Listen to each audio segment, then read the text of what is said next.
Petunjuknya adalah hati-hati dengan penipuan yang mengatasnamakan agama, Tuhan, politik, dan juga spiritual. Kenapa? Karena ini kebanyakannya terjadi di masyarakat kita dengan jaminan surga, dengan jaminan kesehatan, kemakmuran, dan sebagainya. Tapi sebelum itu kita ngeluarin duit banyak sekali. Biasanya itu karena apa? Karena kita itu gampang dibodohi oleh orang lain. Padahal kalau kita mau hidup enak, mau kita hidup tenang, kita hidup makmur, itu dengan kita berperilaku yang baik, berperilaku yang benar, gak boleh nyakitin orang lain. Tapi kalau kita kesehariannya itu gak baik, gak benar, jahat, metakil, dan sebagainya, kita nggak tahu mana yang benar dan yang salah, kita nggak tahu mana hak dan batil, tapi kita itu terjang aja ya. Kalau kita hidupnya nyungsep sengsara, ya itu karena ulah kita sendiri, bukan karena orang lain. Kalau kita itu misalnya sampai dikerjain orang, dipukul orang, ataupun disantet orang, kita juga harus koreksi diri kita sendiri. Gimana kita itu memperlakukan orang lain.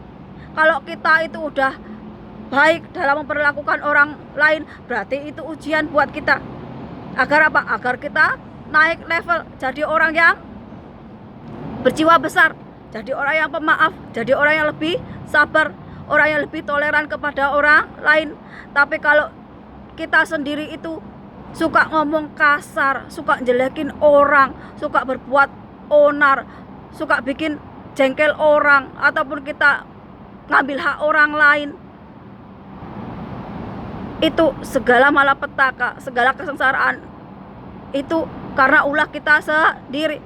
Manusia itu hidup ada yang namanya hukum karma, hukum tabur tuai, dan kita itu setiap manusia nggak bisa menghindari yang namanya hukum karma, hukum tabur tuai. Untuk yang beragama Kristen, yang beragama Islam, mungkin jarang sekali belajar tentang apa itu karma, apa itu hukum tabur tuai. Bukankah Tuhan Maha Pengasih dan Maha Penyayang, Maha Pengampun? Benar, Tuhan Maha Pengasih, Maha Penyayang, dan Pengampun. Tapi Tuhan juga Maha Adil. Kalau kita berbuat baik, maka kita akan mendapatkan kebaikan. Kalau kita berbuat buruk, berarti kita akan mendapat keburukan. Ini yang perlu kita hati-hati adalah diri kita. Jangan sampai kita itu gampang dibodohi oleh orang lain. Jangan sampai kita itu terdoktrin oleh orang lain yang belum tentu benar atau enggak. Ada jalan menuju surga. Kita jadi anak yang berbakti, jadi anak yang soleh, berbuat baik, berbuat benar, berbuat adil. Kita mengasihi orang lain, kita menjaga alam. Ini bisa membawa kita ke Tuhan, bisa membawa kita ke surga secara alamiah. Kalau kita ingin hidup makmur, ya kita itu harus bisa menyesuaikan diri kita ini jadi orang yang baik, jadi orang yang benar. Gimana kita itu mau hidup makmur, hidup yang baik, hidup yang tenang, kalau kelakuan kita itu kayak buto cakil? Kita suka berbuat jahat, kita suka menzalimi orang lain, selalu berdoa gak mau yang namanya musibah, gak mau bencana alam, tapi tiap hari merusak alam, merusak hutan. Sama aja seperti kita itu tong kosong nyaring bunyinya. Jadi kita itu percaya sama Tuhan, percaya sama yang kasat mata atau yang gak terlihat, tapi kita juga harus sesuai dengan kehidupan kita di dunia ini. Contohnya, kalau negara kita mau maju, mau makmur, ya jangan korupsi, ya pejabatnya yang adil, yang benar, baru rakyatnya hidup makmur. Gemari paroji nawi.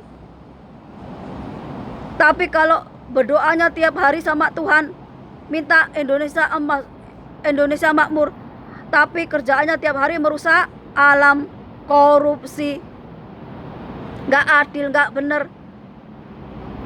Yang ada apa? Bala bencana.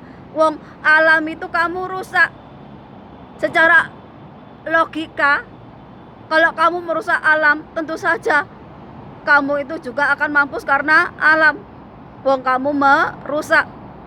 Manusia kena ingat bahwa manusia itu hidup bersinergi dengan makhluk lainnya seperti alam ini, tergantung dengan alam.